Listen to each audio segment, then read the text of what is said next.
코로나 팬데믹 이후 워라밸을 강조하는 분위기가 형성되면서 일주일 중 4일만 근무하는 주사일제 기업이 늘고 있습니다. 미국 마이크로소프트, 일본 히타치 등 외국 기업뿐 아니라 여기어때, 에듀윌 등 한국 기업도 꽤 참여하고 있습니다. 주사일제 실험은 근무 시간을 80%로 줄이고 임금은 그대로 유지하여 효율적인 업무 시간 조정과 생산성 향상을 목표로 합니다. 주사일제는 전 세계적 관심사로 올해 세계경제포럼에서도 주목을 받았습니다. 근무 유연성을 보장할 수 있지만 근로자들의 이익이나 기업의 생산성을 손상시키지 않는 수준에서 받아들여야 한다는 제언이 나왔습니다. 영국은 세계 최대 규모로 주사일 근로시간 단축 프로젝트를 시행했습니다. 영국의 60여 개의 기업과 3,300명의 근로자가 지난해 6월부터 12월까지 6개월간 참여했습니다. 주사일제 실험 결과 전체 기업의 평균 만족도는 10점 만점에 8.5점으로 업무와 자기생활 간의 균형을 맞춘다는 점에서 만족했습니다. 참여자 중 39%가 스트레스가 줄었다고 답했고 수면의 질이 좋아졌다는 응답은 40%에 육박했습니다.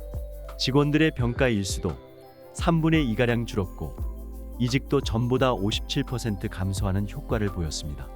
참여 기업의 92%가 계속해서 주사일 근무제를 시행할 것이라고 밝혔습니다.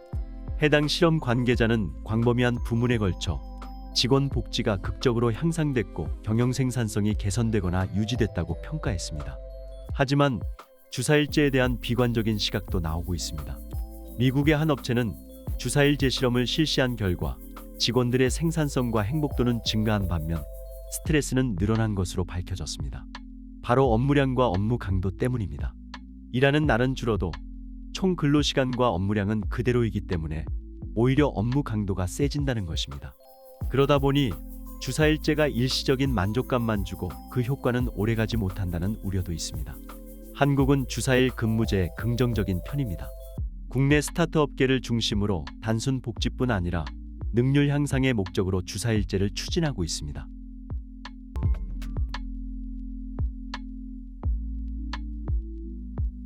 저출산 현상의 지속으로 학령 인구가 감소하고 신규 교사 임용 대기 등의 관련 문제가 연달아 발생하고 있습니다. 인구 감소의 주요 원인은 저출산입니다. 월간 출생아 수는 2015년 12월부터 86개월간 감소세를 보이고 있습니다. 올해 1월 출생아 수도 23,179명으로 작년 대비 6% 줄었습니다. 지속적인 출생아 수 감소는 학령 인구 감소에 영향을 미쳤습니다. 통계청의 장래인구 추계에 따르면 학령 인구는 2018년 826만 3천 명에서 2022년 748만 2천 명까지 줄었으며 향후 10년 동안 195만 명가량 대폭 감소할 것으로 전망됩니다. 학령 인구 감소로 임용절벽 문제도 수면 위로 올랐습니다. 초등학생 수 감소로 교원의 수요가 줄었고 이로 인해 임용시험 합격 후에도 근무지 발령을 받지 못해 대기하는 인원이 늘어났습니다. 학령 인구 감소로 학교 수도 계속 줄어들고 있습니다. 전국 초중고등학교 통폐합 사례가 증가하고 있습니다.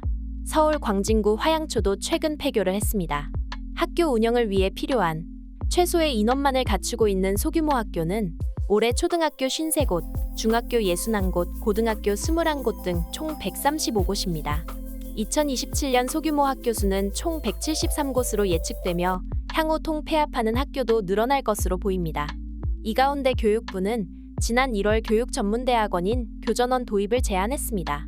교전원은 기존의 교육대학과 사범대학을 통합한 새로운 교원 양성 시스템입니다. 교육부는 교전원 졸업자의 1급 정교사 자격을 부여하고 전문 석사 및 박사학위를 주는 방식을 구상했습니다. 다만 교대와 사범대 학생 및 관계자의 반발이 거세지며 논의가 길어질 것으로 전망됩니다.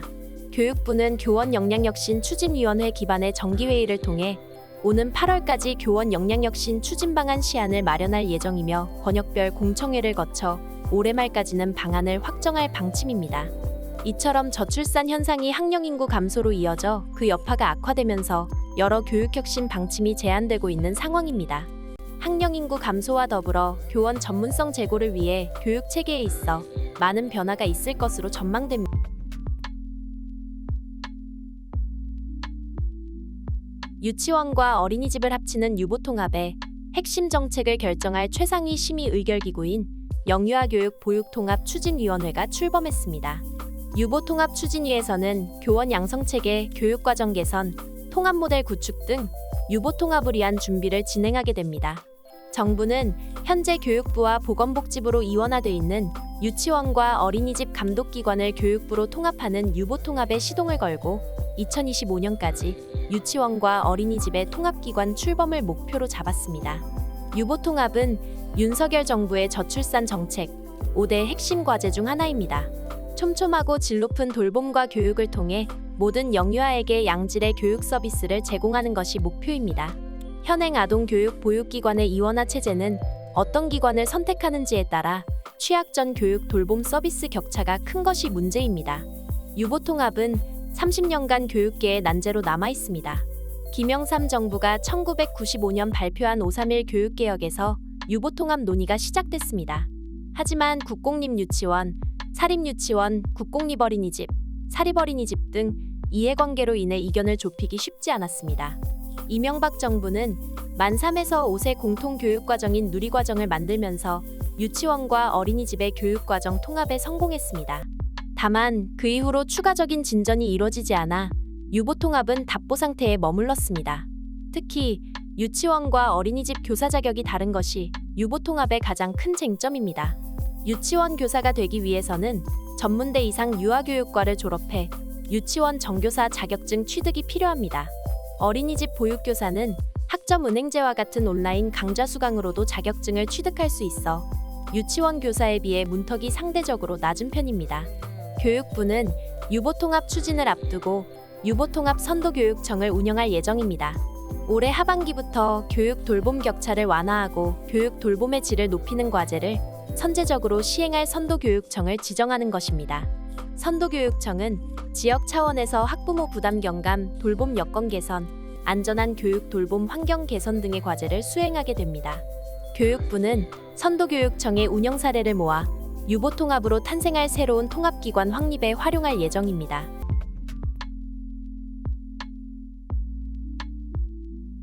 리튬은 전기차를 포함해 휴대전화, 노트북 등 각종 전자기기 배터리의 핵심 소재입니다. 특히 리튬은 전기차 배터리 생산 원가의 40%를 차지하는 양극재 핵심 광물이며 석유를 대체할 재료라는 의미에서 하얀 석유라고도 부릅니다. 리튬은 수산화 리튬과 탄산 리튬으로 나뉩니다. 수산화 리튬은 NCM, NCA 등 고밀도, 고용량이 필요한 전기차 배터리에 주로 사용됩니다. 탄산 리튬의 경우 전기차의 LEP 배터리나 에너지 밀도가 낮은 가전, IT 기기 배터리에 쓰입니다. 2차 전지 업계에서는 탄산 리튬을 주원료로 하는 양극재를 주로 생산했습니다.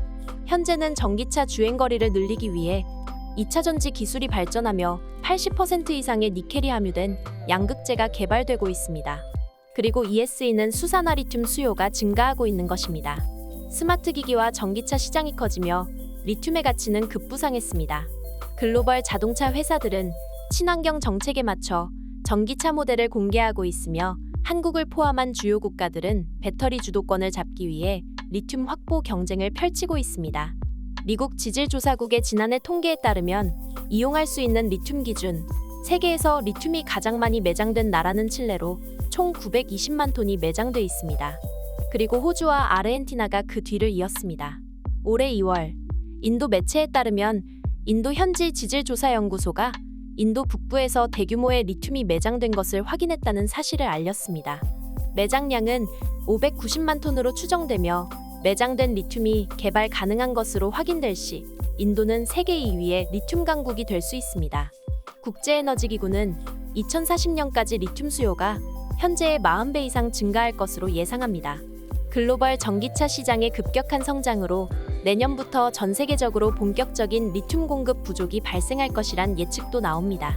리튬의 수요가 올라가며 리튬에 대한 자원민족주의도 나타났습니다. 세계 리튬 매장량의 약 2%를 보유한 세계 10위 리튬 매장국 멕시코는 리튬을 국유화하는 법안을 통과시켰습니다. 해당 법안에 따라 멕시코 내에서도 광물이 가장 풍부한 소노라주에 리튬 매장지 6개 지역을 채굴 보호 구역으로 지정했습니다. 또 이곳의 탐사 채굴권을 국가에서 독점하도록 했습니다.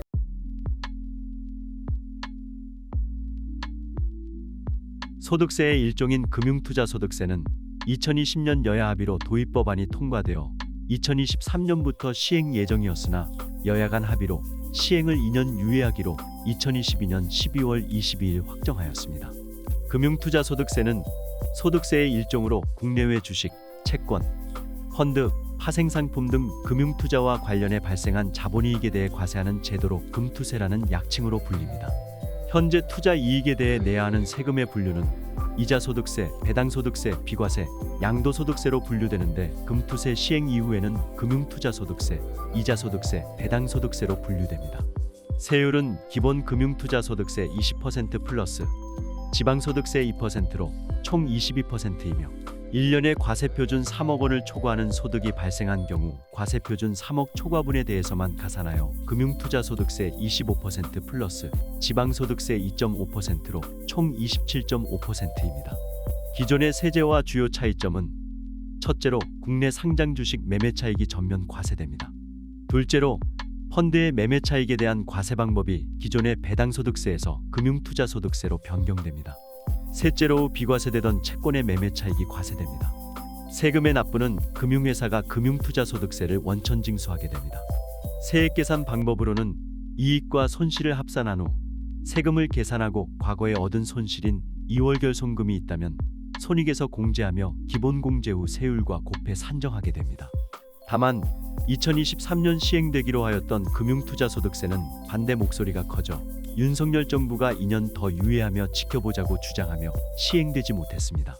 특히 2022년 들어 고물가, 고금리, 고환율 등의 악재로 인해 경기 침체 우려가 커지고 주가가 크게 조정된 것이 유예에 큰 영향을 미쳤습니다.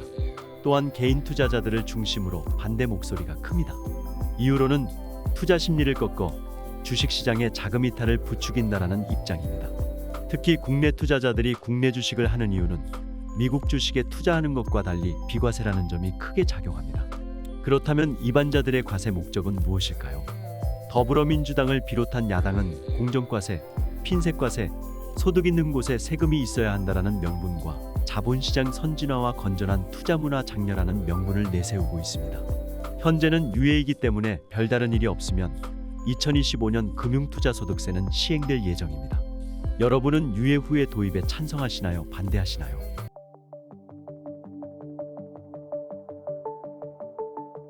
러시아 우크라이나 전쟁이 1년을 넘어가고 있습니다. 석유, 천연가스의 주요 수출국인 러시아와 밀, 옥수수의 주요 생산국인 우크라이나 경제가 동시에 마비되면서 주요 원자재 가격이 급등했습니다. 이에 따라 경제고통지수도 급등하고 있습니다. 경제고통지수는 국민들이 체감하는 경제적 어려움을 측정하기 위해 경제학자 오쿤이 착안한 지표로 실업률과 물가상승률을 합하여 계산합니다. 지난 1월의 경제고통지수는 소비자 물가상승률 5.2%, 실업률이 3.6%로 8.8에 달했습니다. 이는 1999년 실업률 집계기준 변경 이후 역대 최고치였습니다. 필립스 곡선에 따르면 물가 상승률이 높을 때는 실업률은 낮아집니다. 그러나 부정적 공급 충격이 발생할 경우 이 두 가지가 동시에 상승할 수 있습니다. 이런 현상을 경기 침체 속 인플레이션이라는 측면에서 스태그플레이션이라고 부릅니다.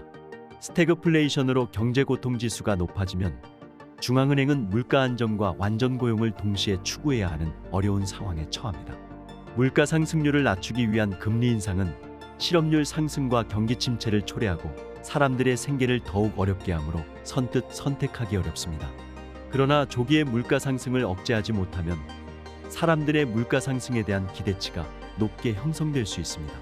이것은 임금 상승과 그에 따른 물가 수준의 연쇄적 상승 악순환을 불러일으켜 높은 인플레이션율을 고착화할 수 있습니다. 최근 미 연준과 한은의 급격한 금리 인상은 임금, 물가 소용돌이라는 악순환을 방지하는 차원에서 이루어진 것으로 이해할 수 있습니다. 또한 합리적 기대 이론에 따르면 중앙은행의 디스인플레이션 전략이 국민들에게 신뢰를 줄 경우 기대 물가 상승률을 하락시켜 경기 침체 없이도 물가를 안정시킬 수 있습니다.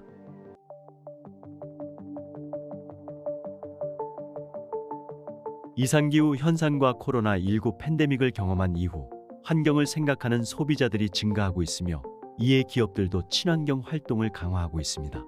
한국무역협회 보고서에 따르면 국내 친환경 소비재 시장 가치는 2020년 30조 원에 육박하여 2001년 1조 5천억 원 대비 20배 성장했습니다. 친환경 관련 시장이 성장하면서 그린워싱에 대한 피해 우려도 증가하고 있습니다. 그린워싱은 친환경을 뜻하는 그린과 세탁을 뜻하는 워싱의 합성어로 실제로는 친환경적이지 않으면서 친환경 이미지를 내세우는 것을 말하는데 위장환경주의, 친환경 위장술이라고도 합니다. 온실가스를 적게 배출한다는 자동차의 거짓 표시, 광고, 환경 유해 물질이 없다는 침대의 거짓 표시, 광고 등이 그린워싱에 해당합니다.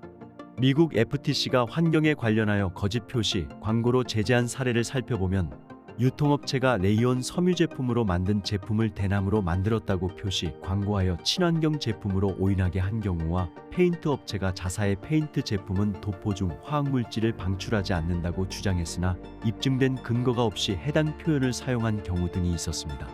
캐나다의 친환경 컨설팅 업체 테라초이스는 그린워싱을 판단하는 기준 7가지를 제안했습니다.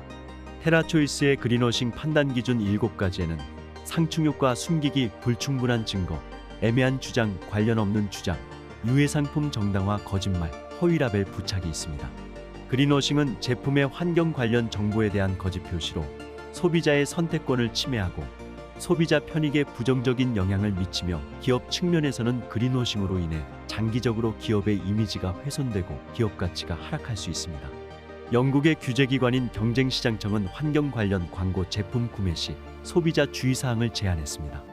소비자 주의사항으로는 모호한 표현을 믿지 말 것, 주장을 뒷받침할 근거를 찾을 것, 환경에 대한 표시와 설명을 다시 확인할 것 등을 제시하고 있습니다. 국내 현행법에는 제품의 거짓 친환경 광고에 대한 처벌 근거만 있는데 앞으로는 경영 활동에 대해서도 처벌할 법적 근거가 생길 것으로 전망됩니다. 지난 3월 10일 정부 등에 따르면 환경부는 그린워싱 규제 가이드라인을 만들기 위한 논의에 착수한다고 밝혔습니다.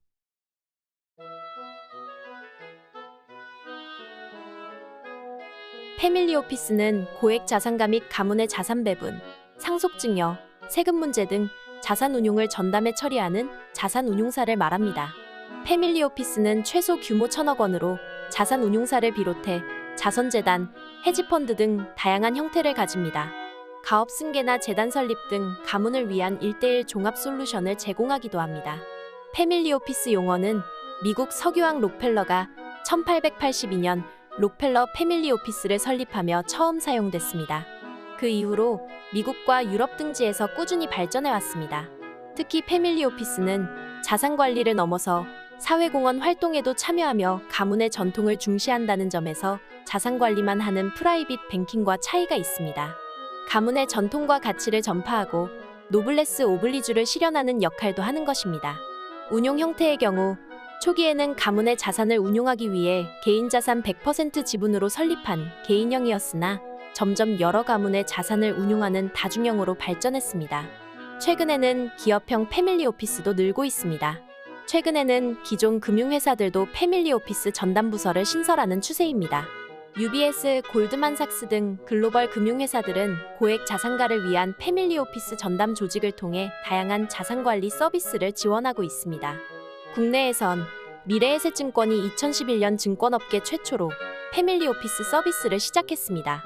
2021년 미래에셋증권은 예탁금 100억 원 이상 고객을 대상으로 변호사, 세무사, 부동산 전문위원 등 전문가들이 협업하는 시스템인 미래에셋 세이지클럽 패밀리오피스를 선보였습니다. 삼성증권, 한국투자증권, NH투자증권 역시 회계법인, 법무법인 등과 사업제휴를 맺어 초고액 자산가 특별관리에 나서고 있습니다. 패밀리오피스를 확대하는 움직임은 그만큼 수요가 따르기 때문입니다. 크레디트 스위스가 지난해 공개한 글로벌 부보고서 2022에 따르면 우리나라 성인 가운데 100만 달러 이상 자산을 가진 백만장자는 지난해 기준 129만 명에 이릅니다. 특히 올해부터 가업 상속과 관련한 공제 대상과 한도가 확대되면서 패밀리 비즈니스 수요는 더욱 늘어날 전망입니다.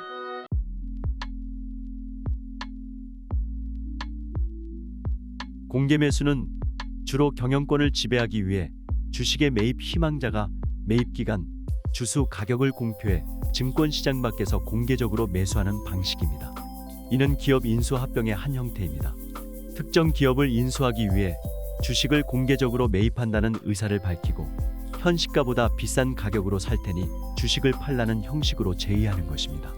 매입자는 증권시장 밖에서 시중 가격보다 높은 가격으로 매입하기 때문에 비용이 많이 들지만 단시일 내에 경영권을 행사할 수 있는 장점을 가집니다.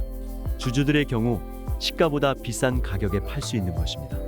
일반적으로 테이크오버 비드의 약칭으로 TOB라 부르며 텐더오퍼라고도 부릅니다. 이런 주식 공개 매수는 통상적으로 대상 기업의 의사와 무관하게 이루어지는 적대적 M&A입니다. 다만 대상회사 경영진의 대응에 따라 우호적 공개 매수, 중립적 공개 매수로 구분되기도 합니다. 대상회사 경영진이 공개 매수에 동의하는지 공개 매수를 권유하는지에 대한 태도로 구분하는 것입니다. 과거 미국에서는 매수기업이 인수대상 기업이 방어할 시간적 여유가 없도록 토요일 저녁 황금 시간대에 TV를 통해 공개 매수를 선언하는 경우가 많았습니다. 주말에 공개 매수를 발표하고 매수 기간을 짧게 정하는 것입니다. 이를 토요일 밤의 기습이라고 부릅니다.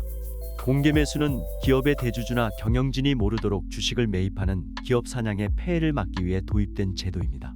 최근 엔터계가 공개 매수로 떠들썩했습니다. 대형 연예기획사 SM엔터테인먼트에서 주주들의 지배구조 개선 요구로 경영권 분쟁이 벌어졌습니다. 카카오와 하이브가 SM엔터 인수전에 뛰어들었으나 승리는 카카오에 돌아갔습니다. 카카오가 SM엔터 경영권 확보를 위해 주당 15만 원의 공개 매수를 진행한 것입니다. 카카오그룹이 SM엔터 지분의 약 40%를 확보하며 SM엔터의 최대 주주가 됐습니다.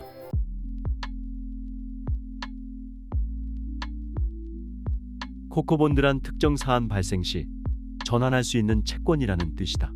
채권을 발행한 기업이 전환할 수 있는 권리를 갖는다. 코코본드의 종류로는 주식으로 전환되는 유형, 채권자에게 원금을 갚지 않아도 되는 유형 두 가지가 있습니다. 2008년 세계 금융위기 당시 미국, 유럽의 대형 금융회사에서 생긴 자금난이 실물 경제로 옮아가 세계 경제가 어려워졌습니다. 이후 국제결제은행은 금융위기 재발을 막기 위해 금융회사의 코코본드를 자본으로 인정해주겠다고 결정했습니다. 이는 금융회사의 재무제표상 코코본드가 부채가 아닌 자본으로 표시되어 금융회사의 재무 건전성을 튼튼하게 합니다. 권리를 발행자가 갖기 때문에 투자자에게는 일반 채권보다 높은 금리를 주도록 하였습니다. 전환사채와 완전히 반대죠. 전환사채는 전환할 권리를 투자자가 갖기 때문에 기업은 투자자에게 낮은 금리를 줍니다. SVB 사태 이후 뱅크런 우려가 불거지면서 글로벌 은행권의 위기가 고조되었습니다. 특히 2022년 어려움을 겪었던 CS의 파산 우려가 확대되었습니다. 결국 3월 19일 스위스 정부와 금융감독청의 개입하에 CS는 UBS에 인수되었는데 이 과정에서 CS의 코코본드 170억 달러가 전액 상각되었습니다. 한편 CS의 인수 과정에서 보통주보다 선순위로 인식되는 CS의 코코본드를 전액 상각한 것에 논란이 일었고 채권 시장의 불안감도 높아지면서 다른 은행의 코코본드 가치도 크게 하락하였습니다. SVB와는 다르게 CS는 글로벌 시스템적 중요 은행에 포함되기 때문입니다. 국내 은행들도 자본 확충을 위해 코코본드를 발행해 왔습니다. 다만 코코본드의 상각 조건이 유럽에 비해 엄격하다는 점이 다릅니다. 국내는 부실금융기관 지정 시에만 코코본드를 상각할 수 있죠. 일반 주주는 원리금만이 중요한 채권자와는 다르게 기업 실적에 영향을 받는 주가와 배당금을 중요시합니다. 따라서 이들은 기업 실적을 높이기 위해 도전적인 경영을 바라는 경향이 있습니다. 코코본드를 발행하게 되면 도전적인 경영으로 인한 재무 건전성 악화 시 코코본드가 주식으로 전환되어 기존 주주들의 지분 비율을 낮춥니다. 결국 코코본드는 주주들에게 안정적인 경영을 하게 하는 요인이 됩니다. 다만 향후 코코본드를 이용한 자본 확충에는 조달 비용 상승 등 제약이 발생할 가능성이 있는 만큼 코코본드 발행 규모 관리에도 주의를 기울일 필요가 있습니다. 마지막으로 투자자들도 코코본드 투자 시에 원금 상각 가능성 등 다양한 위험이 있음을 유의해야 할 것입니다.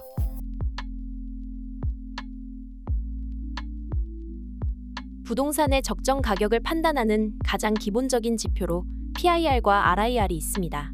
먼저 PIR은 소득 대비 주택 가격의 비율을 말합니다. 가구의 연소득으로 주택을 사는데 시간이 얼마나 걸리는지 측정하는 지표입니다. 예를 들어 연소득 4천만 원, 집값이 10억이라면 PIR은 25가 됩니다. 소득을 한 푼도 쓰지 않고 25년을 모아야 집을 살 수 있다는 것을 의미합니다. PIR 지수가 높아지면 주택 매수자가 소득 대비 더 많은 비용을 필요하게 됐다는 의미로 내 집 마련이 어려워졌다는 것입니다. RIR은 월 소득 대비 주택 임대료 비율을 말합니다. 무주택자가 주거를 위해 사용하는 주택 임대료 부담 비중을 파악하기 위한 지수입니다. 전세나 월세 세입자의 임대료 부담 정도가 월 소득에 비해 얼마나 과중한지 알 수 있습니다. RIR 지수가 높을수록 주거비 부담이 큰 것입니다. 예를 들어 월 200만 원을 버는 사람이 월세로 50만 원을 지출하고 있다면 RIR은 25라고 할 수 있습니다. RIR 지수가 높을수록 주거 안정성이 떨어진다는 것을 의미합니다. KHAI는 주택 구입 부담 지수를 말합니다. 중위 소득 가구가 표준 대출로 중간 가격 주택 구입 시 대출 상환 부담이 어느 정도인지를 나타내는 지수입니다. KHAI 지수 100은 소득 중 약 25%를 담보대출 원리금 상환에 사용한다는 것을 의미합니다. 예를 들어 중간 가구 소득이 월 500만 원이고 현재 100만 원을 원리금 상환 금액으로 내고 있다면 대출 상환 가능 소득은 400만 원이고 이 경우 KHAI 지수는 80입니다. KHAI 지수가 커질수록 집값에 대한 부담이 커진다는 것을 의미합니다. PIR 지수는 소득과 집값만 고려한다면 KHAI 지수는 소득과 집값뿐만 아니라 대출 금액과 이자까지 고려한 데이터라고 볼 수 있습니다.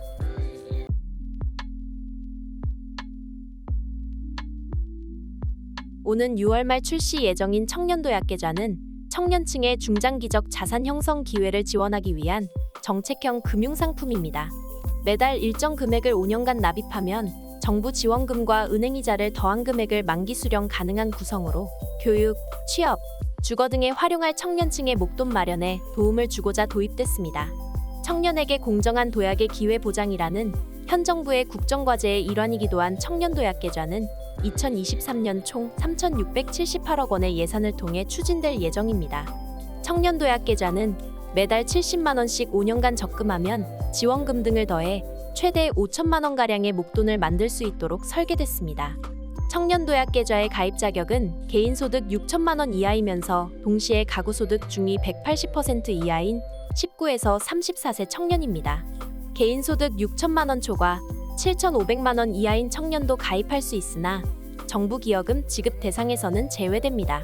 또 직전 3개년도 중 1회 이상 금융소득종합과세 대상자는 가입할 수 없으며 지난 정부의 정책 금융상품인 청년희망적금과 중복가입도 허용되지 않습니다. 금융기관 금리는 가입 후 기본 3년은 고정금리가 적용되며 취급기관별 금리 수준은 추후 금융협회 홈페이지에 공시될 예정입니다. 단, 저소득층 청년에 한해 우대금리가 부여됩니다.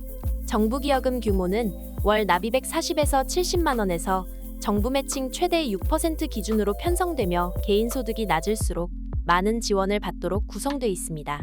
이를 바탕으로 연봉 3,500만 원의 청년이 매달 40만 원을 납부했다고 가정하면 정부기여금 매칭은 4.6%, 은행 금리를 5%라고 할 시 만기 수령액은 2,630만 4천 원이 됩니다.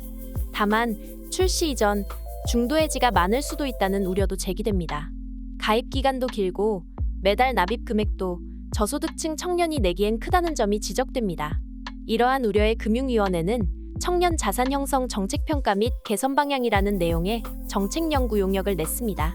용역 결과는 이르면 오는 9월 도출 예정으로 청년도약계좌 출시 이후일 것으로 전망됩니다. 청년도약계좌는 상품 취급 금융기관을 통해 접수할 수 있습니다. 가입 신청을 하면 소득심사와 유지심사를 거쳐 최종적으로 접수가 완료됩니다. 신청은 청년도약계좌가 출시되는 6월 중 접수가 시작될 예정입니다.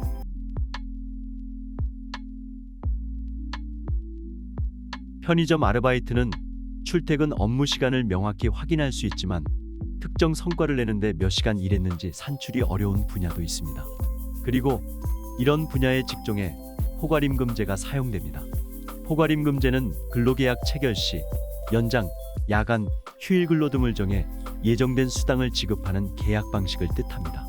근로 형태나 업무 성질상 추가 근무 수당을 정확히 집계하기 어려운 경우에 수당을 급여에 미리 포함하는 것을 골자로 합니다.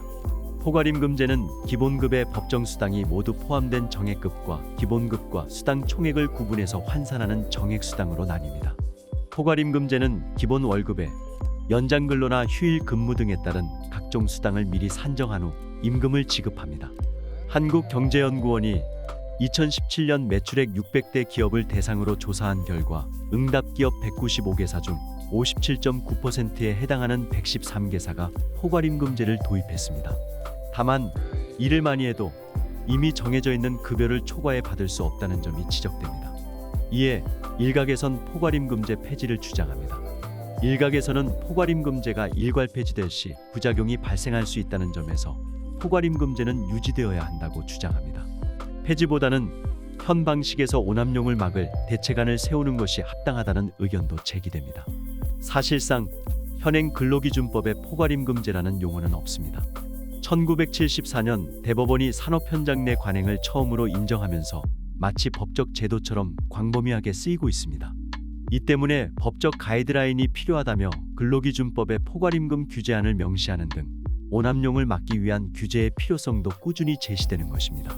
이 가운데 여당이 포괄임금제의 개선 방안을 검토 중이라고 발표하며 논의가 본격화될 것으로 파악되고 있습니다. 국민의힘 노동개혁특별위원회는 일괄 폐지는 노동자의 임금 삭감 등의 문제로 이어질 수 있기 때문에 포괄임금 적용 대상을 구분짓는 방식으로 개선안을 찾아나갈 것이라 발표했습니다. 현재 고용노동부는 포괄임금제 오남용을 막기 위해 홈페이지에 온라인 노사 부조리 신고센터를 마련해 관련 신고를 접수받고 있습니다. 올 하반기에는 IT, 사무관리, 금융, 방송 등 오남용 의혹이 많은 직종을 대상으로 추가 기획 감독도 실시될 전망입니다.